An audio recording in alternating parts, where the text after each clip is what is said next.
flexible dieting. Let's talk about flexible dieting, guys, which is what I use. And flexible dieting is a diet approach where you can be flexible about your food choices. So you don't have to just eat chicken, rice, broccoli, etc. But you are less flexible with your macros. Pause there for a car. Okay, so basically what you do is you download the free app MyFitnessPal and you track your food in there. And if you're new to tracking, it's gonna be a little difficult at first, but you will get used to it. It takes me now maybe like 4 minutes a day to do it. You can repeat foods, and anyways, download MyFitnessPal, get on that. Even if you don't track forever, it's good to just track for, I don't know, try a month or so, and then you'll kind of have a better idea of what you're eating. And oftentimes people just from tracking their food will eat a little healthier. You know, you're like, oh, if I have to, log this pizza, maybe I won't eat it. So track your food.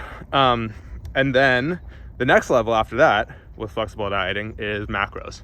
So for you beginners out there, macros means macronutrients, which is protein, carbs, and fat. So protein and carbs have 4 calories per gram, and fat has 9. So MyFitnessPal will automatically show you your macros. So you enter in all your food for a day, and then it shows you, like, I had X amount of calories, let's say 2,000 calories and 200 grams of protein, X amount of fat, X amount of carbs. So it'll show you your macros for the day. So with my clients, it's really helpful because they can enter in all their food, and then I can see their macros. And I can see, like, are you hitting your protein goals? Are you not? Are your calories too high, too low? So basically then I set you a calorie goal, daily calorie goal, and a protein goal. Fats and carbs you can kind of just fill in as long as your fats are not super low. It doesn't really matter the balance of fats and carbs. Some people prefer higher fats, some prefer higher carbs. Really depends on the person. But protein and calories are what I'm interested in. So you set protein and calories, and don't go by what MyFitnessPal tells you. It's usually way off. I had a client the other day who MyFitnessPal recommended him 4,200 calories per day, and he's like, how am I supposed to eat this? I'm like, bro, you're not. Yeah. So we lowered the calories to like 3,200. So you have calories. Let's say your calories are, 2,000 for the day. You can then be flexible with which foods you eat, as long as you are more or less within that 2,000 calorie range. So yeah, I like that because it allows for flexibility and yet still allows you to hit your goals. Because let's say your goal is weight loss. Let's say you're doing 2,000 calories a day. And by the way, I'm not saying everyone should do that.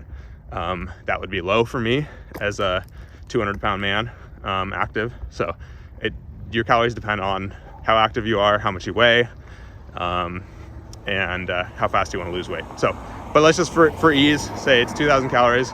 You basically just fill that in with whatever you want. So if you want to eat a donut, totally cool, as long as you are more or less within your calories and you hit your protein.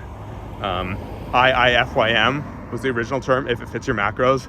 I think it comes from old forum, some forum back in the day. Someone was like, can I eat this? And the guy was like, if it fits your macros. So the idea is you can be flexible with foods while still achieving your goals.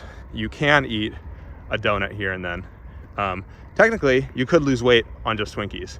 I think there was a guy who did this experiment. Like, he just ate Twinkies, and at the end of the day, it is about calories in versus calories out. If you eat 1,000 calories of Twinkies every day, you're gonna lose weight. You're also gonna feel terrible. You're gonna be hungry because that's like, I don't know, 3 Twinkies, 2 Twinkies, and your protein's gonna be low, all that. You're gonna lose muscle probably. So, but technically it is possible according to the laws of thermodynamics.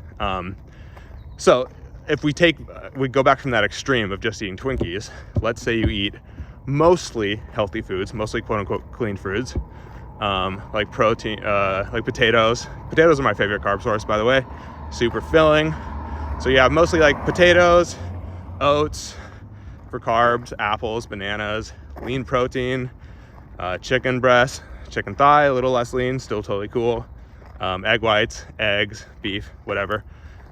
Vegetables. I'm not going to list all healthy foods here, but you guys get the point. You eat mostly whole foods. And then if you want, you can have a little bit of quote unquote junk or, you know, snack tasty food, as long as you're within your macros. So you can also do this while eating all healthy, quote unquote healthy foods, which is usually what I do. Some people find when they're dieting, it's best to just abstain from junk food. Like, you know, once you have one cookie, you'll want more. Depends how you are. So for me, I eat quote unquote clean, like whole single ingredient foods, I don't know, 95% of the time, maybe even more. And then, you know, if I'm going out or like having dinner with my family, then I'll indulge a little bit, you know. I'm not gonna turn down mom's cookies. I did that this last Friday night, and you know, we had a healthy meal with like a nice little dessert, and I fit it in my macros, and it's all good. So that is flexible dieting in a nutshell. Yeah, I really like it, again, because it allows you to hit your goals. When you're tracking stuff, it allows you to know what's actually going on with your food.